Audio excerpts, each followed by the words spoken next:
Science کا آغاز اور آج تک جو ہم رہ رہے ہیں سائنس کی اس دور میں، تو سائنس مختلف سٹیجز پر یہاں تک پہنچا ہے۔ پہلا جو سٹیج تھا وہ تھا اینشین پیریڈ آف سائنس، یعنی اینشین پیریڈ آف سائنس جو کہ جس کو ہم قدیم دور آف سائنس کہتے ہیں، یہ یہاں سے یہاں تک ان کی چنی ہوئی تھی۔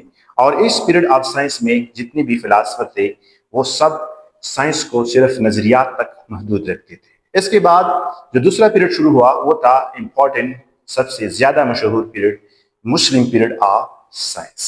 اور مسلم پیریڈ آف سائنس میں مسلمانوں نے نظریات کے ساتھ ساتھ مشاہدات اور تجربات پر بھی زور دیا، اور سائنس میں بہت زیادہ چیزیں دریافت کی جو آج کل ہمارے استعمال میں آ رہے ہیں، خواہ وہ میڈیکل فیلڈ ہو، خواہ وہ کیمسٹری ہو، خواہ وہ کوئی بھی فیلڈ ہو۔ اس کے بعد تیسرے پیریڈ کا آغاز ہوا، اس کو ہم کہتے ہیں کلاسیکل پیریڈ آف سائنس۔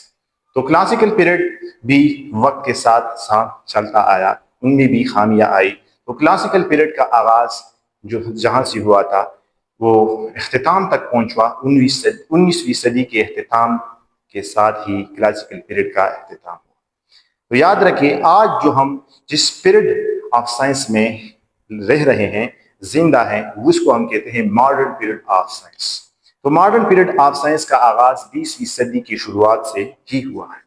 تو پیارے طلباء، یہ سائنس جو علم اتنی ہی ادوار سے یہاں تک پہنچا ہے، بہت زیادہ عرصہ گزار کر یہاں تک آیا ہے، یہ سائنسی علم وقت کے ساتھ ساتھ بڑھتا جا رہا ہے۔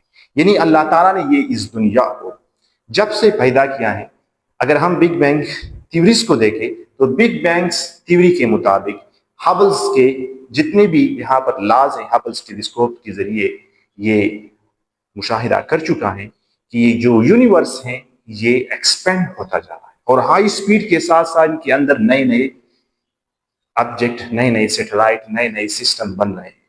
تو انسان بھی پیچھے کی طرف ریس لگا رہا ہے اور کوشش کر رہا ہے کہ اس نیچر کے اندر، اس یونیورس میں وہ اپنے لیے ایک نئے نئے خزانے ڈھونڈ سکے اور نئی نئی ٹیکنالوجی دنیا کے سامنے